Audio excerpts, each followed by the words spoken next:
कि ये जो हॉर्न या सायरन बजता है ये साउंड पोल्यूशन, देखो एयर पोल्यूशन, वाटर पोल्यूशन और साउंड पोल्यूशन।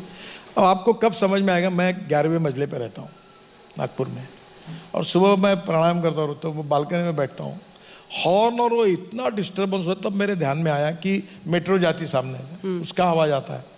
तब मुझे ध्यान में आया कि हमारी इकोलॉजी एंड इन्वायरमेंट में हमें ये करना चाहिए कि हमने साउंड पोल्यूशन में भी इसका आवाज़ जो है वो कानों में अच्छा लगे। जैसे बांसुरी का आवाज़ आएगा, अब वो आता है ना, जैसे एम्बुलेंस का आता है, अगर उसके में बांसुरी का आवाज़ आएगा तो वो अलर्ट हो जाएगा, पर आवाज़ सुखद होगा। वो कितना डेसिमल का आना चाहिए और वो कितना सुखद लगना चाहिए कान को, ताकि साउंड पोल्यूशन नहीं हो।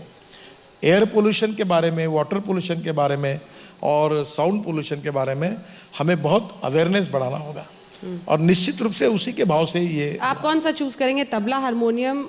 नहीं, मैं अभी उसके लिए एक कंपटीशन करने वाला हूँ, आप भी उसमें भाग लीजिए जी। और आप जो आवाज़ मुझे भेजोगे, जो सिलेक्ट हो जाएगा, वो हम लोग एम्बुलेंस के लिए, पुलिस के लिए सजेस्ट करेंगे। तो भारत की सड़कों पर तबला, हारमोनियम, बांसुरी हम ट्रैफिक जाम में देखो, आपको इतना ही बताता हूँ कि ये जो आवाज़ सुनोगी, हाँ, तो आप नाराज नहीं होगी, आप खुश होगी।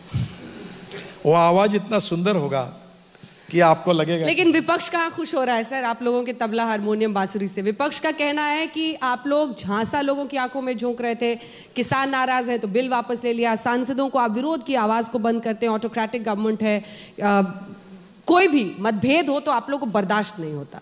राहुल गांधी कहते हैं कि आप लोगों की सरकार पूरी तरह से फेल हुई है। आप राहुल गांधी को नहीं बुला रहे कार्यक्रम में? न्योता हम सबको देते हैं सर, जो आते हैं वो अपनी बात कहते हैं। राहुल गांधी को जो सवाल पूछने आप मुझे क्यों पूछते हो? देखो, एक सच्चाई आपको बताता हूँ, विपक्ष की खुर्चियाँ ऐसी होती है कि जो बैठता है वो वैसी ही बात करता है। आप लोग भी करते थे? हाँ, आप लोग भी शोर शराबा करते थे। कुछ प्रमाण में सच्चाई है, क्योंकि हम भी वही गांधी जी के पुतले के पास जाके बैठते थे पार्लियामेंट में जब विपक्ष में थे। तो ये क्या होता है कि लोकतंत्र में सत्तारूढ़ पार्टी और विपक्ष, इनका एक रोल होता है, और वो ये बात कहते ही है, करते हैं। देखिए, एक बात है, झगड़े होते रहेंगी, विवाद होते रहेंगी, संसद चलनी चाहिए, चर्चाएं होनी चाहिए, टीका टिप्पणी करने का सबको अधिकार है, पर हम लोग टेबल पर चढ़ जाए, हम मार्शल को धक्का मार दें, ये नहीं होना चाहिए। मर्यादा का पालन करके विरोध को प्रकट करना। अटल बिहारी वाजपेयी जी की बात मुझे याद है, वो कहते थे कि हम लोकतंत्र में अच्छी भाव से अपना विरोध प्रकट कर सकते हैं, तो उस मर्यादा का पालन करते हुए हमने अपने विरोध को प्रकट करना चाहिए। वो बहुत बड़े स्टेट्समैन थे, पार्लियामेंट्री के बहुत बड़े पार्लियामेंट्रियन थे, और उनकी बात को मैं कभी अटल जी ने अपना संयम छोड़ा है, कभी उनका संतुलन बिगड़ा हुआ ऐसा कभी देखा नहीं। अगर हम सब लोग मिलकर, सभी पार्टियां अगर इसका पालन करेंगे तो लोकतंत्र में, पार्लियामेंट्री डेमोक्रेसी में गुणात्मक परिवर्तन होगा, और लोगों को भी अच्छा लगेगा, पत्रकारों को भी अच्छा लगेगा। एक आखिरी सवाल सर, महाराष्ट्र पर चलते चलते, ममता बनर्जी शरद पवार से बहुत मिल रही हैं, वहां पर महाराष्ट्र विकास आघाड़ी, जिसके सूत्रधार शरद पवार माने जाते हैं, जिसमें कांग्रेस के साथ सरकार है, ममता बनर्जी कह रही है कि यूपीए क्या था, राहुल गांधी के वेकेशन पर वो तंज कस रही हैं।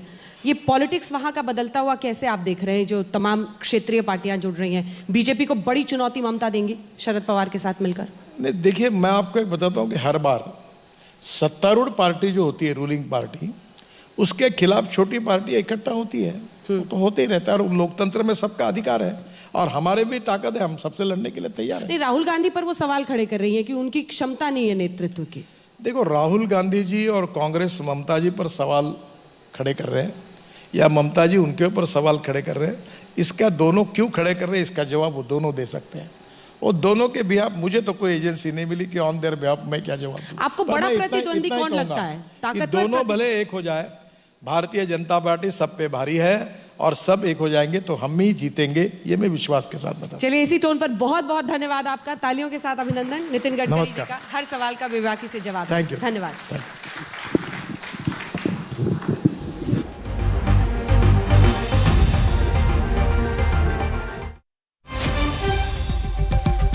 में बोले नितिन गडकरी कि विकास के काम लगातार आगे बढ़ रहे हैं। किसानों के बारे में भी उन्होंने बोला और कहा कि किसानों को समझाया नहीं जा सका, तीनों कृषि कानून उनके फायदे के लिए ही थे, लेकिन ये बात किसानों को नहीं समझाया जा सका, जिसके बाद ये फैसला लेना पड़ा।